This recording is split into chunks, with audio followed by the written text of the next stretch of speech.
to think about CRT. My goal was to explain a few of its basic concepts and to highlight the differences between it and the concepts of racial justice and progress that had prevailed until fairly recently, not just in America, but across the West generally. I knew that for doing so, I'd have to endure the usual Dunning-Kruger onslaught of being shouted down by people barely capable of writing a coherent sentence, let alone evaluating claims about something as complicated as CRT. And that's exactly what I got. I was told ad nauseum that I didn't understand CRT, that I was ignorant or biased by people who'd never heard the term prior to this year.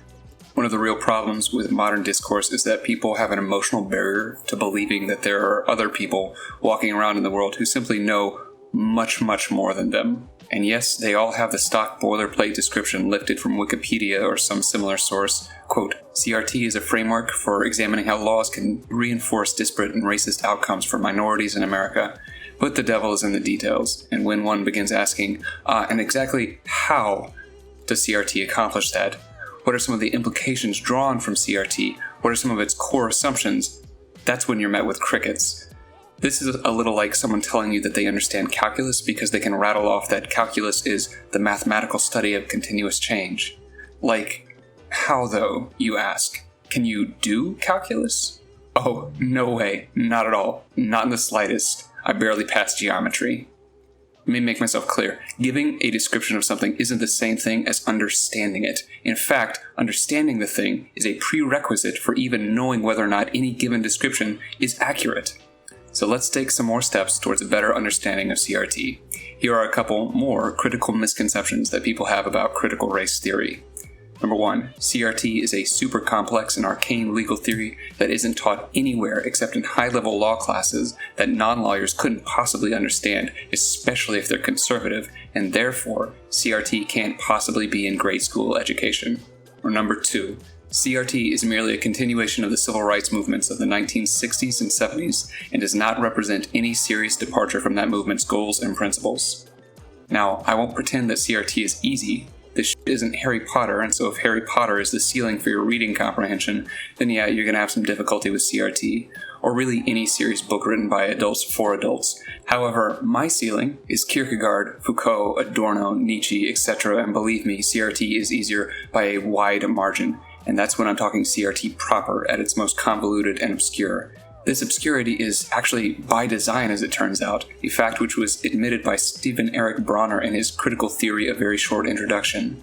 Quote, these thinkers, referring to Horkheimer, Adorno, and Marcuse, became champions of an experimental modernist art and in the charged climate of the post-war period, an Aesopian form of convoluted writing that shielded their radical beliefs.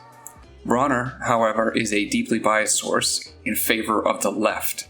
Indeed, his most apparent objection to critical theory as embodied by its originators is that it wasn't politically expedient enough, too heavy on the theoretical end. In any event, at a certain point, CRT began to gain in acceptance and popularity, and, to further increase its influence, began to express itself, motherfucker. Son of a bitch. In any event, at a certain point, CRT began to gain in acceptance and popularity, and, in order to increase its influence, began to express itself a little more forthrightly. Enter Richard Delgado and Gene Stefanchik in their 2012, this is actually the second edition, the first was published in 2001, Critical Race Theory, an Introduction. In case some moron wants to question the standing of these two people to speak on the subject, both of them are, or at least were at the time of publication, professors of law at Seattle University, and Delgado is himself an important figure within CRT. His essay, The Imperial Scholar, Reflections on a Review of Civil Rights Literature, was even included in the Anthology of Critical Race Theory, the key writings that formed the movement, edited by none other than Kimberly Crenshaw, mother of intersectionality. So, get wrecked, dummy. CRT is only taught in law schools and definitely isn't taught anywhere else, ever. This one is so easy to debunk that I'm literally just going to let Delgado and Stefanchik do it for me. The following quote comes from pages 6 and 7, which means that 7 is the number of pages that you would have to read to be more informed about this subject than literally every person who regurgitates this stupid talking point, at least if they believe what they're saying and aren't simply lying through their teeth, which is a big if. Quote, today, many in the field of education consider themselves critical race theorists who use CRT's ideas to understand issues of school discipline and hierarchy, tracking, affirmative action, high-stakes testing, controversies over curriculum and history, and alternative charter schools. See, e.g., Foundations of Critical Race Theory in Education by Edward Taylor and Gloria Ladson Billings. Political scientists ponder voting strategies coined by critical race theorists, while women's studies professors teach about intersectionality, the predicament of women of color and others who sit at the intersection of two or more categories. Ethnic studies courses often include a unit on critical race theory, and American studies departments teach material on critical white studies developed by CRT writers. Are you starting to get it yet? Continued. Sociologists, scholars of American studies, and even healthcare specialists use critical theory in its ideas. Unlike some academic disciplines, critical race theory contains an activist dimension. It tries not only to understand our social situation, but to change it. It sets out not only to ascertain how society organizes itself along racial lines and hierarchies, but to transform it for the better. Of course, it's worth asking whose conception of better is being privileged here. This single quote so effectively demolishes 90% of the propaganda about CRT that any person still talking about how CRT is only a legal theory can be justly dismissed from the conversation. Honestly, I could stop here. And, as a matter of fact, that's exactly what I'm going to do, right after I preempt a few of the counter-arguments that I already know are on their way. Elliot, Kimberly Crenshaw went off on Joy Reid's show and she said that CRT wasn't any of those bad things that conservatives say that it is. It's not much. Hey, shut up. Shut the f*** up. Expecting an activist whose entire body of work is aimed at social transformation and engineering to be honest about that same work when it's come under the scrutiny of that same society she's trying to alter is astonishingly stupid. Absolute clown behavior. Be on your way, sweet summer child. Return to your TikTok and Animal Crossing and do not trouble us again. Others are going to claim that I, quote, just don't get it. CRT is too arcane, too sophisticated, or they'll claim that I'm simply repeating the Fox News talking points and misrepresenting CRT.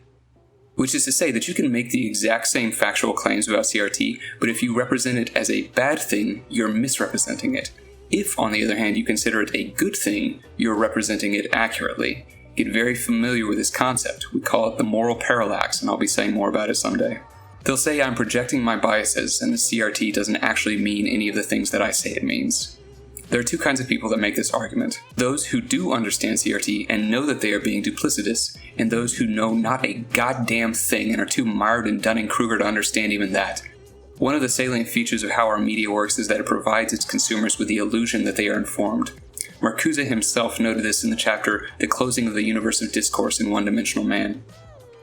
CRT is complicated, especially for a normie who's never thought about these things, usually the type of person who leaves that kind of comment. But like anything, it can be understood with a little effort. The person who leaves that comment is someone who does not want to make that effort. They simply want to enjoy the social cachet and counterfeit virtue of conforming to the establishment position on a subject. Alrighty then, that's it for today. Next time I'll be covering the second of these two false claims mentioned above. The idea that CRT is only a continuation of the civil rights movement. Till then.